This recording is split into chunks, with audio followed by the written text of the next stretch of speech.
చాలా మనకి టైం లేదు. ఇంకెక్కువ ప్రశ్నలు అయితే అమ్మ చేయెత్తారు చూడు. ఇంకో వెరైటీ ఏమన్నా అడుగుతారేమో. అదిగో అక్కడ ఎదురుకుండా.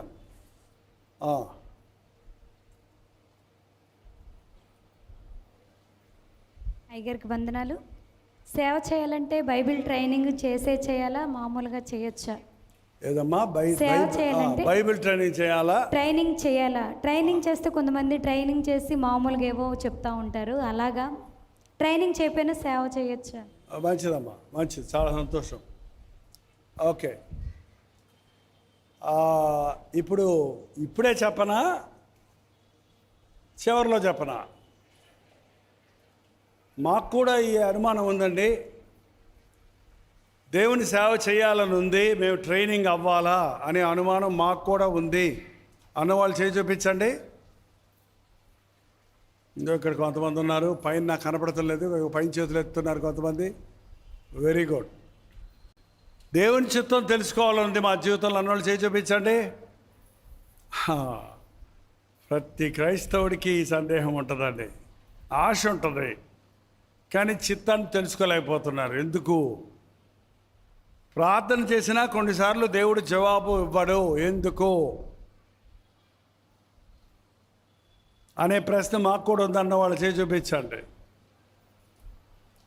ఓకే, వందనాలు.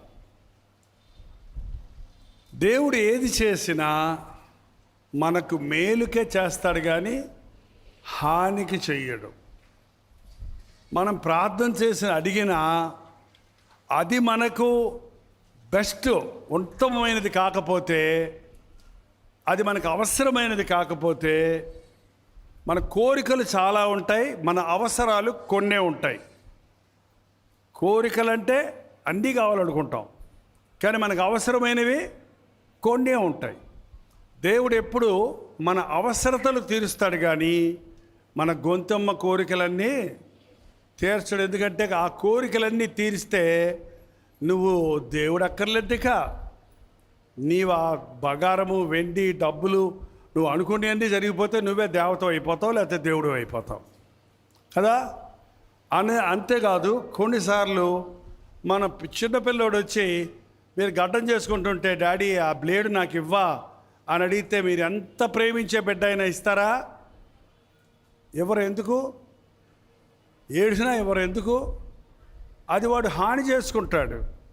వాడే గడ్డాలు మీసాలు వచ్చాక డాడీ నాకు షేవింగ్కి డబ్బులు ఇవ్వా అంటే ఇస్తారా? ఎవరా?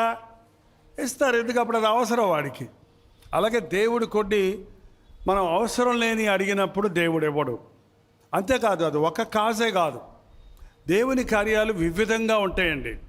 మన పద్ధతి అయితే 1 2 3 అని ఉంటుంది, కానీ దేవుడు ఏది చేసినా చేసిందే మళ్ళీ చేసే కాపీ కొట్టే లాగా ఉండడు ఆయన అందులకు కళ్ళు ఇచ్చినప్పుడు ఒకటి కన్నుల మీద చేతులు పెట్టగానే అతడు చూపు పొందాడు. ఒకటికి ఏం చేశాడు? నేల మీద ఉమ్మేసి బురద రాసి కంటికి రాసి పోయి కడుక్కో అన్నాడు, అప్పుడు కానీ చూపు రాలా. ఇంకొకరిని ఏం చేశాడు? చెయ్యి పెట్టుకొని ఊరు బయటికి తీసుకెళ్ళి కళ్ళు ముట్టి కనబడుతుందా అని అడిగాడు. కనపడుతుంది, మనుషుడు తాడి చెట్టులాగా నడుస్తున్నాడు అన్నాడు. ఏమన్నాడు? మనుషుడు తాడి చెట్టులా నడుస్తున్నాడంటే మళ్ళీ ముట్టాడు.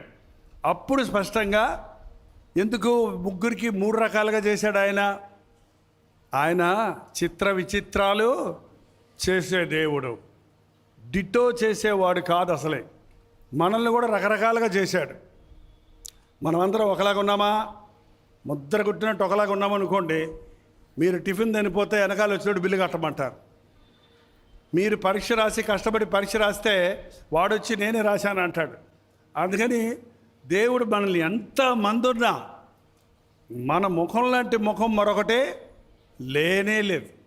ఎందుకంటే దేవుడు ప్రత్యేకంగా నిన్ను చేశాడు.